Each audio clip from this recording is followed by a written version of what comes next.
Bonjour à tous, j'espère que vous allez bien. Donc nous sommes le mardi 6 mars et il est 15h02.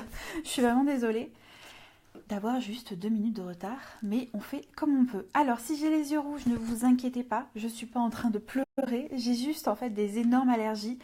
Et depuis que je suis sortie ce matin, en fait, ça s'est énormément développé. Donc je commence en fait à avoir les yeux qui me grattent à une puissance que vous ne pouvez pas imaginer. Donc voilà, je me retrouve en fait avec des gouttes dans les yeux toutes les 5 secondes à peu près. Rassurez-vous, la gestion allergie a été réglée. Donc au moins ça c'est une bonne chose.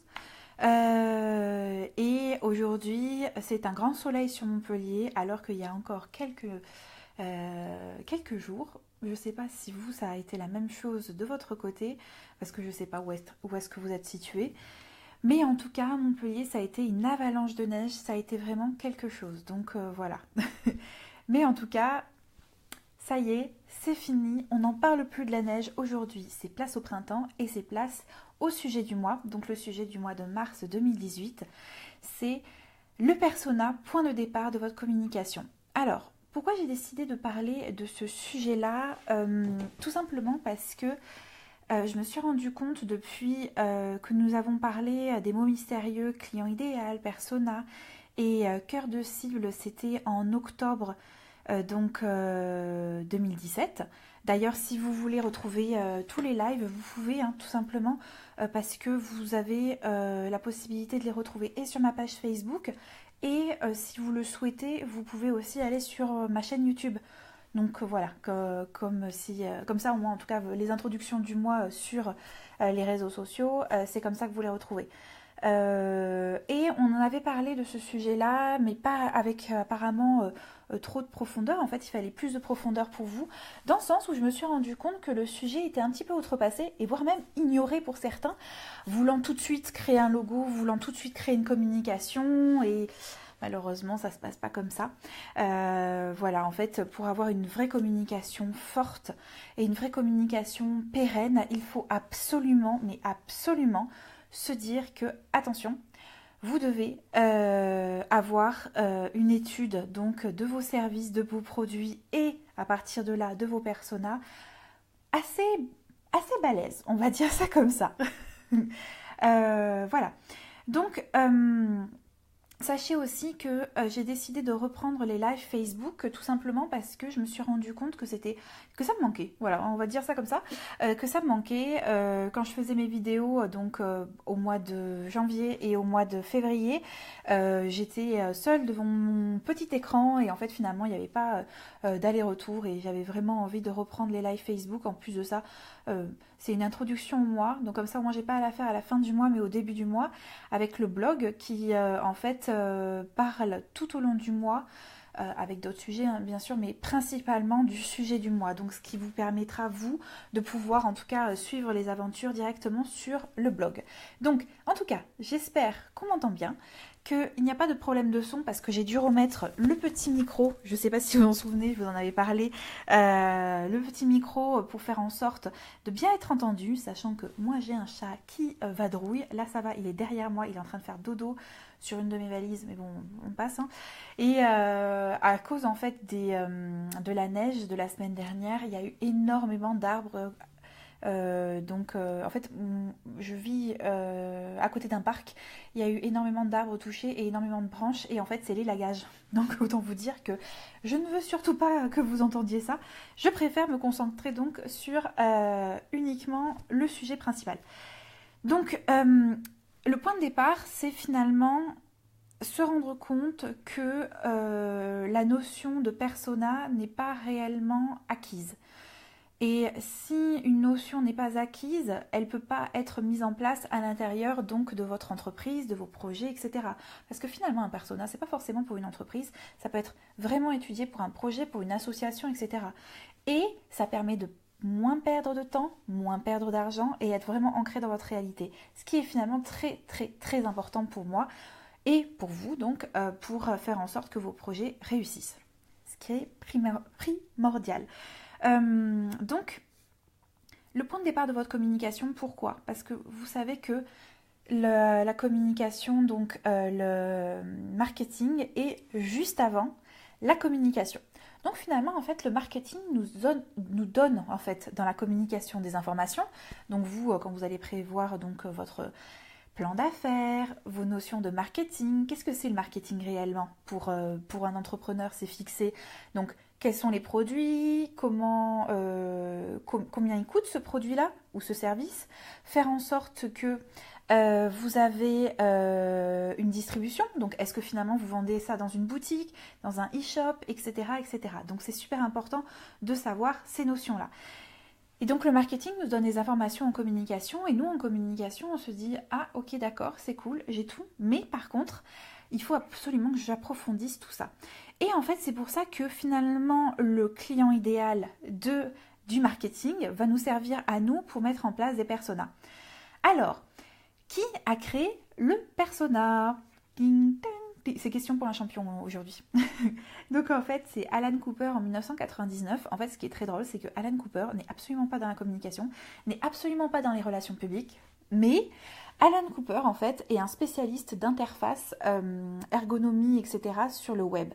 Et en fait, il s'est rendu compte qu'il fallait absolument déterminer des archétypes, donc vraiment des personnes qui sont plus ou moins attirés par le digital, l'ergonomie du site, comment elle doit être faite, etc. Parce qu'on n'a pas tous les mêmes réflexes sur le web.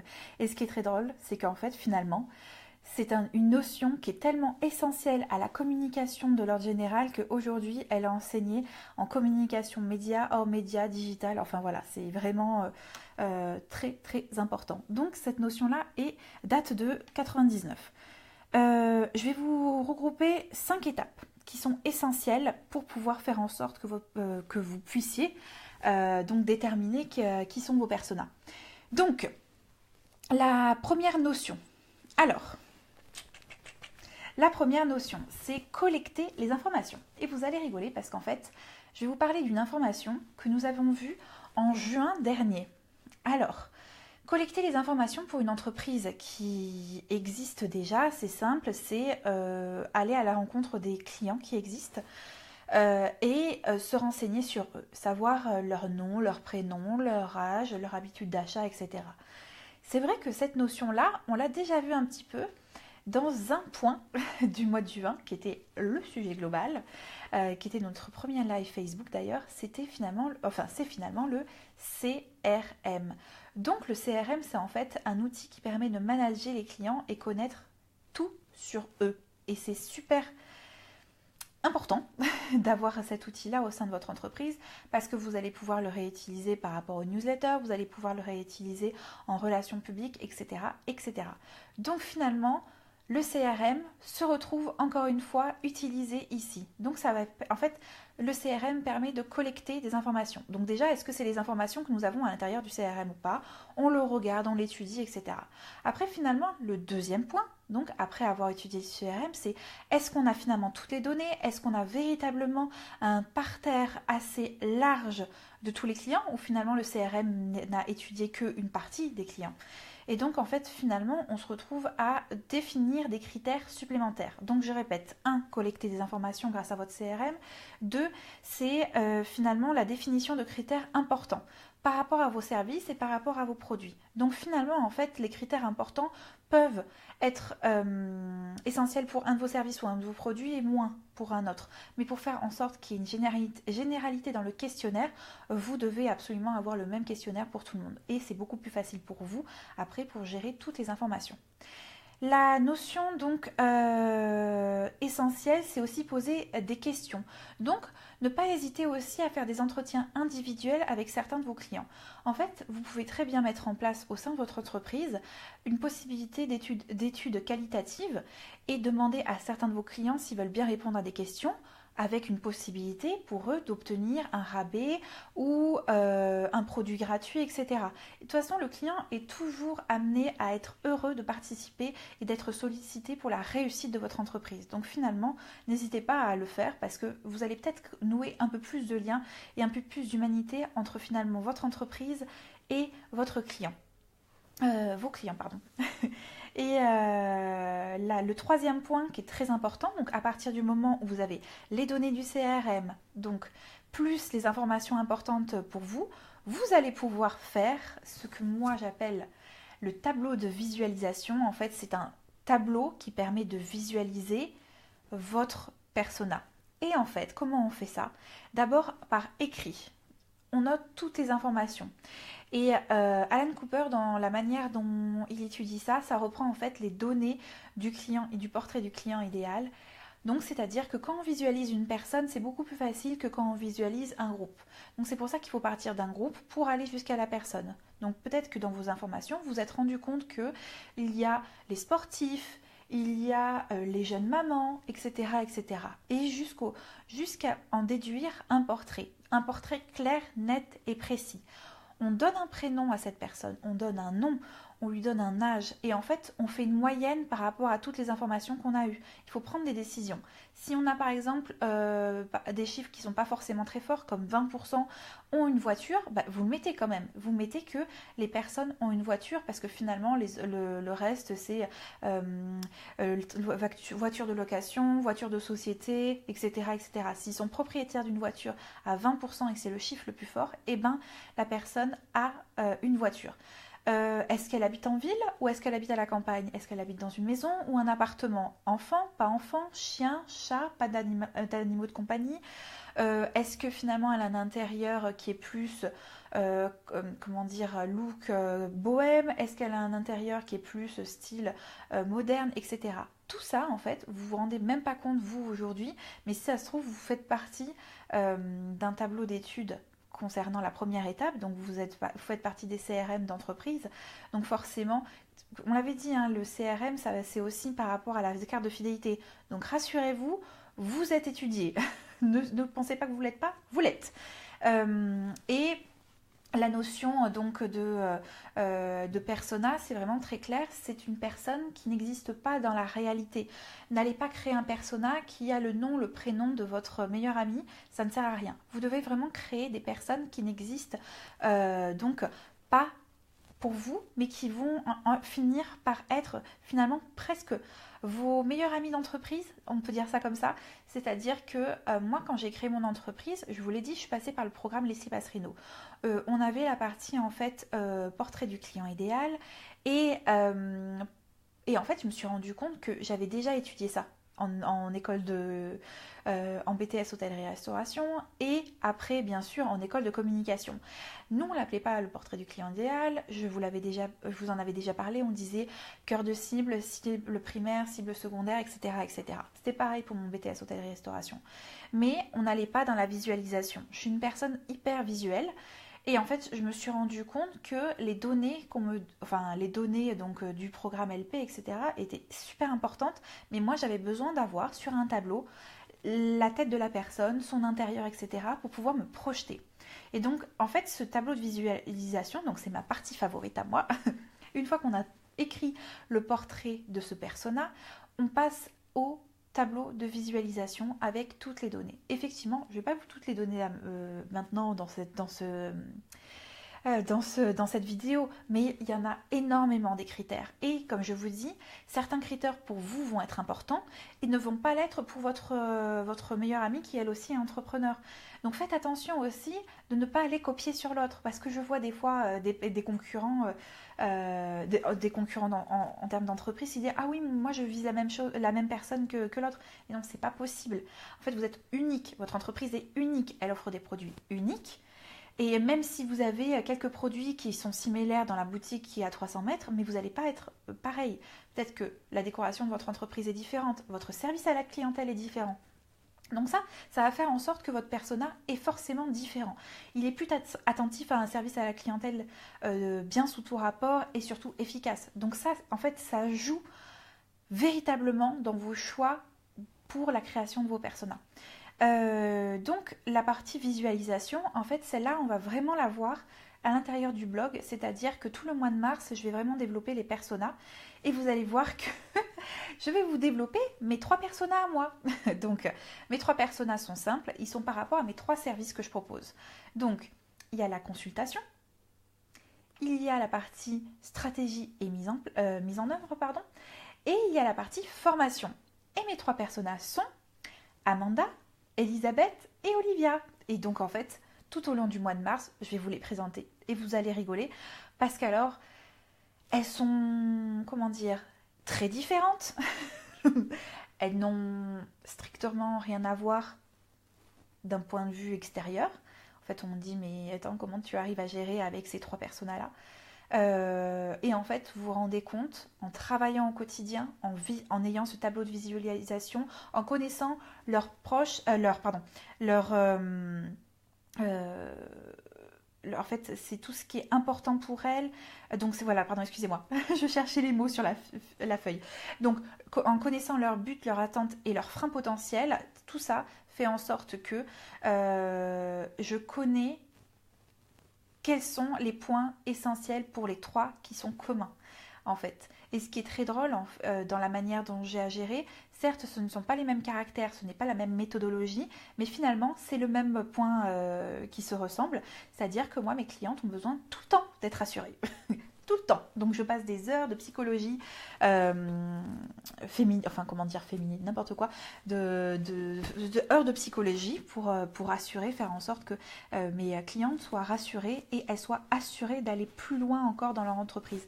Chacun est différent, mais les points communs sont là. Et c'est pour ça qu'en fait les personas, excusez-moi j'ai un truc dans l'œil, comme je vous ai dit c'est les allergies, donc il suffit qu'il y ait un petit pollen qui se balade et ça y est c'est parti, ça gratte. En fait, voilà, je vous l'avais dit, donc c'est très important de pouvoir étudier ce persona pour adapter sa communication. Donc après, on rejoint le point qui a été vu au mois de janvier, donc l'identité visuelle, donc tout ce qui est la charte graphique. Et je ne vais pas faire finalement un outil de communication, donc je ne vais pas faire mon logo, mon site internet, etc. pour me faire plaisir à moi. Je ne vais même pas créer le nom de mon entreprise pour me faire plaisir à moi. Je vais le faire pour véritablement aller chercher mon persona, l'interpeller, faire en sorte que ça corresponde à ses besoins, ses envies, ses attentes. Donc comme je vous ai dit, but, attente et frein potentiel. Vraiment les notions premières que Alan Cooper a développées dans ses archétypes. Comme je vous l'ai dit, le père fondateur des personas. Donc c'est ça. Une fois qu'on a ces personas-là, c'est super important de les diffuser. Si vous ne le diffusez pas, ça ne rime à rien. C'est comme si vous avez finalement une étude de marché qui tombe à l'eau, c'est-à-dire que les informations ne sont pas envoyées. Alors que maintenant, dès qu'on fait, par exemple, dès qu'on fait à l'intérieur d'une entreprise une enquête, etc. Moi, je me souviens quand je travaillais dans le monde de la lingerie, on adorait dire notre chiffre sur combien de femmes, c'était 80% des femmes ne portent pas la bonne taille de lingerie. Donc voilà, c'était un point essentiel dans toute notre argumentation, qu'elle soit marketing, communicationnelle ou en RP, etc. C'était le point essentiel. Donc c'était le point essentiel sur lequel l'entreprise avait développé toute sa communication, tout son marketing. Vous vous rendez compte que finalement, en fait, les données de vos personas peuvent être le point clé, le point fort de votre stratégie de communication. Super important. Donc, il faut diffuser, comme je vous disais, le persona aux personnes qui travaillent avec vous, donc à l'intérieur de votre entreprise, mais sinon aussi à vos collaborateurs. Vous leur faites signer, si vous voulez, un contrat de confidentialité, ça, il n'y a aucun souci, mais vous devez absolument leur diffuser. Et pour ma part, en tout cas, j'ai d'abord créé donc mes personas avant de les diffuser. Donc à mon designer, je vous en avais déjà parlé, c'est Nicolas de chez Hashtag, qui m'a donc fait le logo de mon entreprise en fonction de plein d'autres critères. Je vous en ai parlé au mois de janvier. Et aussi mon programmeur, Benoît Lapointe, qui s'est occupé, moi j'ai un site particulier, et il s'est occupé de m'orienter pour faire en sorte d'aller chercher le meilleur site internet pour aller toucher mes personas. Vous, c'est pas la même chose que moi et ce sera pas la même chose que la personne qui est à côté de vous. Sachez-le en fait, c'est vos personas, donc les personas vont être un argument supplémentaire pour aider tous vos collaborateurs à vous conseiller le mieux possible. Donc s'il vous plaît, faites vos personas, ne soyez pas têtus. Il y a aussi une notion qui est très importante. Il y a dernièrement une personne en consultation qui me disait que pour elle, les personas n'étaient pas forcément... En fait, elle n'arrivait pas très bien à savoir si elle devait faire, quel persona elle devait faire. Est-ce qu'elle devait faire les critères donc, de persona... En fait, non, excusez-moi, je m'exprime mal. Est-ce qu'elle devait faire finalement ces personas sur les clients finaux, donc ceux qui achètent, ou les prescripteurs? D'ailleurs, ça a été deux clientes de la semaine dernière qui m'ont posé la même question. C'est très important en tout cas de se dire un prescripteur doit bien donner le message. Votre persona final, donc votre persona, est la personne qui achète. Il n'y a qu'une seule personne qui finalement est prescriptrice et qui ne peut pas acheter, c'est l'enfant. L'enfant est le seul persona en fait, qui ne peut pas acheter et qui est prescripteur de ses parents qui achètent. Mais c'est lui qui est décisionnaire. Ou, attention, il peut y avoir un frein de la part des parents, mais bien souvent, c'est lui qui est décisionnaire. J'ai un petit souvenir de quelqu'un. Voilà, c'est ça. Donc, je répète mes différents points. Numéro 1, collectez les informations grâce à votre CRM et avec toutes les données que vous avez inimaginables et possibles de vos clients actuellement dans votre entreprise. Numéro 2, définir les critères importants pour vous. Numéro 3, construire la construction de votre portrait robot. Numéro 4, si votre produit... Ah oui, pardon, j'ai oublié de vous dire cette notion. Tout va bien, Charlotte. Heureusement que l'allergie est là. Hein. Donc le numéro 4, le point numéro 4, ce que j'ai oublié de vous dire, et ça peut être en numéro 5, ne vous inquiétez pas, ça ne va pas vous perdre, c'est que c'est très important, si votre produit ou votre service change, forcément votre persona change. C'est très très très important. Donc ça c'est une notion qui vient en numéro 3 ou en numéro 4 ou numéro 5, c'est pas un problème. Et numéro 5, donc on diffuse. On diffuse le persona à nos collaborateurs, aux personnes qui travaillent avec nous dans notre entreprise, etc. Pour savoir réellement qui sont les clients cibles, la manière dont doit se comporter tout le monde, la manière dont tout le monde doit communiquer, etc. Donc, après vous avoir parlé des 5 points essentiels pour les personas, sachez que ma formation qui est dédiée aux personas, c'est communiquer peu mais communiquer bien, qui est une formation de 3 heures. Je vous ai mis le lien. Voilà, sachez que je suis organisme de formation, donc vous pouvez très bien aller chercher dans votre compte formation des heures pour faire cette formation, ce qui est intéressant.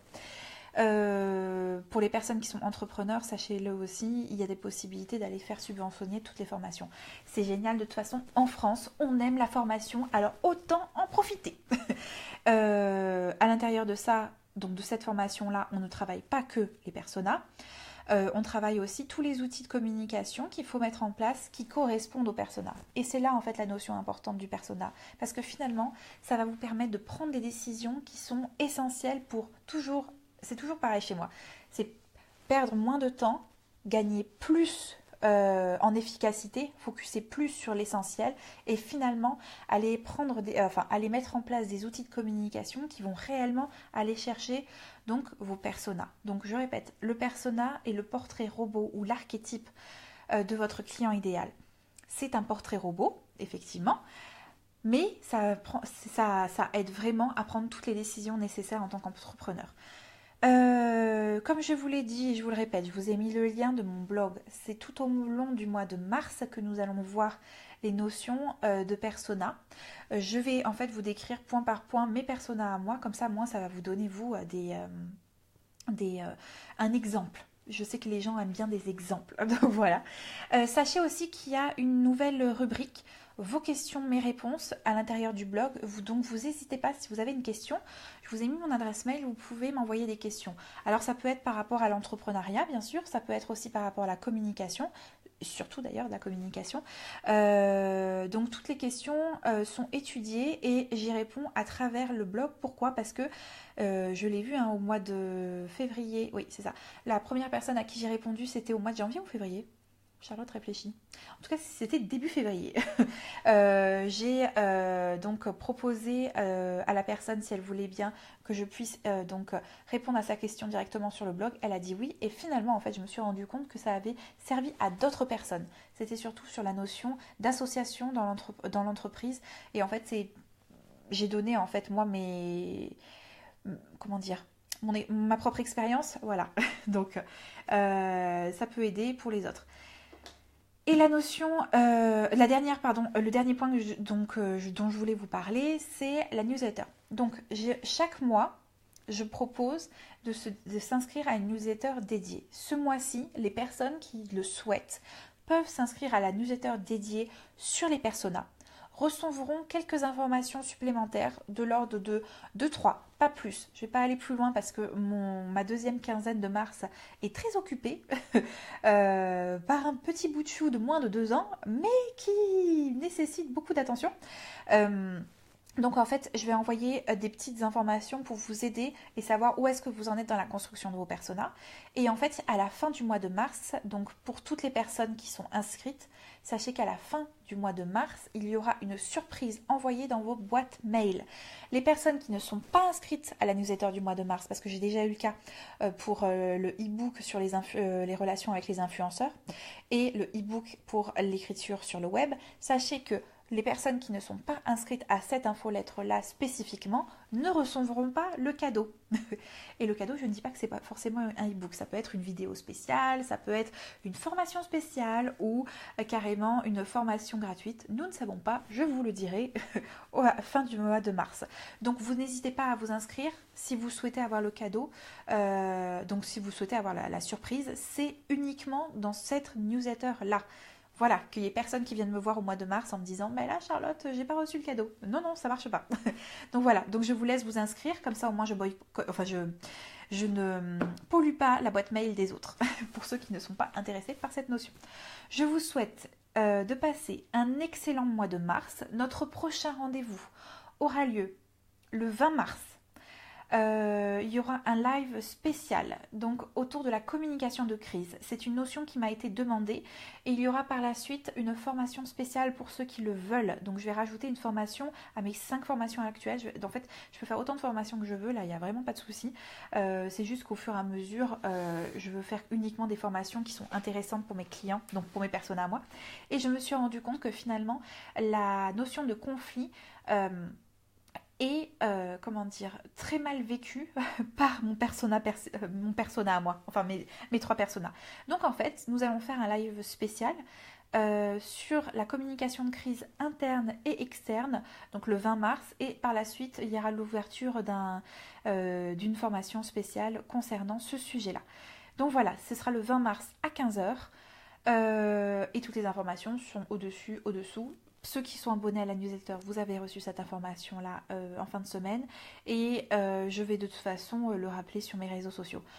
Je vous souhaite une excellente journée.